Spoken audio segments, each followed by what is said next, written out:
Do you have a hard time figuring out which camera mode to shoot in, or what exactly are P, A, and TV modes on your camera? Well, in this video, I'm going to explain the different camera modes and which one I recommend the most for street photography. So before we get into the settings, we first have to understand exposure.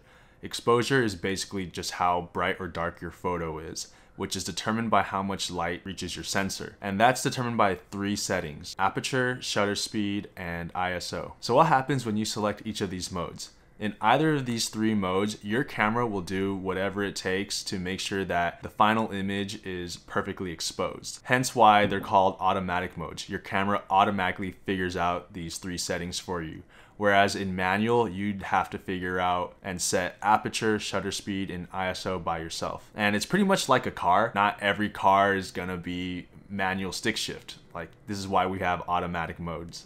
So in program mode, which is the first mode that a lot of people start off with, your camera figures out each of these three settings for you. All you have to do is just set it and forget it. You just go around and take pictures and the camera will dial in the settings to make sure that the image is perfectly exposed in the end. So in aperture priority mode, you're prioritizing aperture. You select aperture manually and your camera figures out the shutter speed and the ISO to work with that aperture you selected to make sure that the final image is properly exposed. It's like you're telling your camera, hey camera, I'm gonna set the aperture manually and you figure out the rest for me. And likewise in shutter speed priority mode, you're manually setting shutter speed and the camera will figure out the aperture and the ISO for you. So now that we explained what the settings are, when should you select each mode? With camera settings, how you select them is going to be largely determined by two main things: the context that you're in and the creative vision that you have.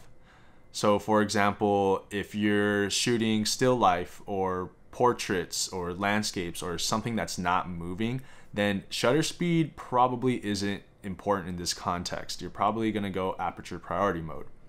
Now, how you select your aperture is going to depend on your creative vision. Do you want creamy bokeh and shallow depth of field in your portrait where the subject is really sharp and then everything behind the person is really blurry?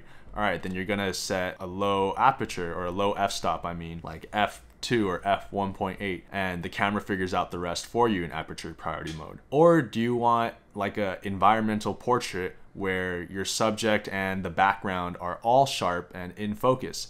Then you're gonna set your aperture higher to like f8, f11, f16, and the camera will figure out the shutter speed and the ISO for you. Or are you shooting something where your subjects are moving really fast, like in street photography where people are constantly moving, or in sports, which is definitely really fast and there's just constant action? Then in this context, aperture probably isn't important and shutter speed is the priority, hence the shutter speed priority mode. And then it's just a matter of your creative vision, how you want the photo to look like in the end. Do you want something that's frozen in time? Then all you have to worry about is setting the shutter speed to be something really fast, like 1/500th, 1/1000th of a second. Or do you want a photo where like buildings are still and cars or people moving are all blurred to give that sense of like movement? Then all you have to worry about is setting the shutter speed to something slower, like 1/2 of a second.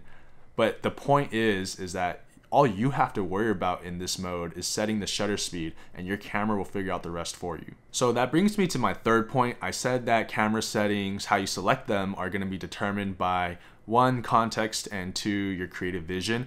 But for a lot of people, there's also a third factor, and that's mental load.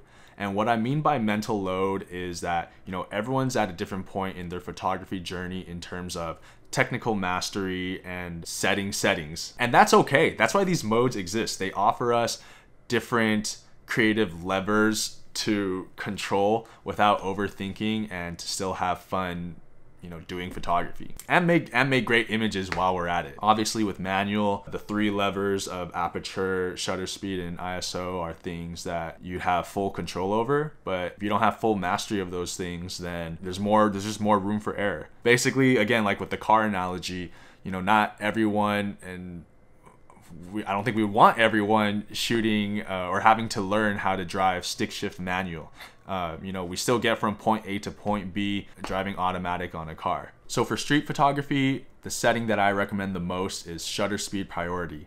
because on the streets, subjects are always moving and there's a lot of things happening around you and a lot of things that you have to worry about. So having to only determine shutter speed is what I found to be easiest. And when I'm taking something that's still, like architecture or someone that's just not moving, then I'll just simply lower my shutter speed to something slower. Whereas if things are moving, because I like frozen in time images, and that's where the creative vision comes in, then I'll just increase my shutter speed to something faster. And most people recommend at least 1/60th of a second for still subjects in street photography and 1/250th of a second for moving subjects, which I found largely to be true and works most of the time for me. And that's actually all I ever think about technically. On the streets, it's either, all right, something's still, or I'm taking a portrait, 1/60th.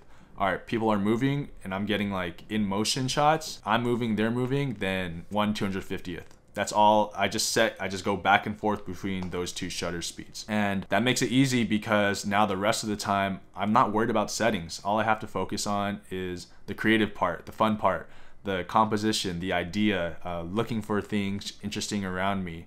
And because things happen in an instant on the street, it's just as simple as boom, taking the picture. If you want to see more pictures shot entirely in shutter speed priority, then I recommend checking out some of my New York City street photography videos. Those were all shot in shutter speed priority mode. Yeah, that's it. Thanks for watching.